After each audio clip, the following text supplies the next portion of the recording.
In this video, I just want to talk about how a neuron communicates with another neuron or another cell at a chemical synapse. So in order to do this, I'm just going to draw out the basic steps. Okay, so first of all, we need our neuron. So here's my neuron, and at the end is what we call the axon terminal. So that's this part right here. So this is my axon terminal. Okay. Now, as we've discussed previously, the way that a neuron sends a signal is it has to have an action potential. And at the end of that action potential, something will happen. Well, in this case, ultimately what's going to happen is that the neuron is going to release a chemical referred to as a neurotransmitter. And so here we've got our action potential. So remember, that's just changes in membrane potential. It's just traveling down the axon until it reaches the axon terminal. Now, at the end of the axon terminal, we have voltage-gated calcium channels.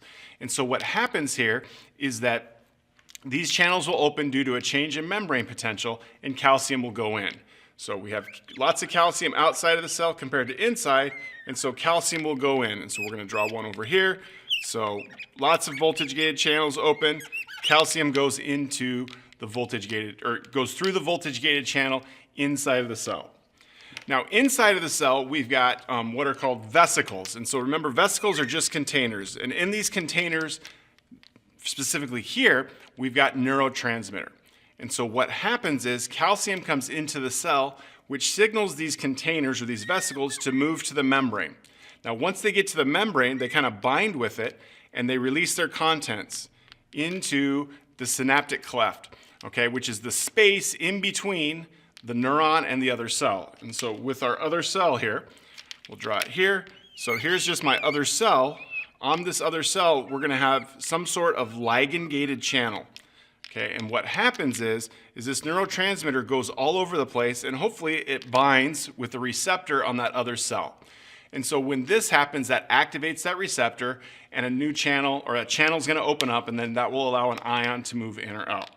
So if we're to talk about this, or just go through the steps here, we've got step one, we've got an action potential.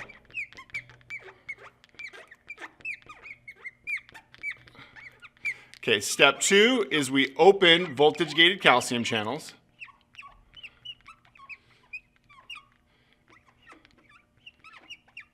So calcium, which is Ca2+ channels. Step three is we have exocytosis, and I'm going to label these here on the diagram in just a second.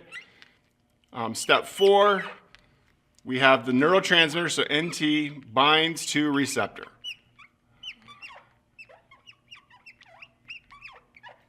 Okay, and so step one here is my action potential. Step two is right here where the voltage-gated calcium channels are at. Okay, and then calcium goes in through those cells. Step three is right here with exocytosis, and then step four is right there with the binding of that neurotransmitter to the receptor on that postsynaptic cell. It can be a neuron, it can be a muscle cell, it can be something else.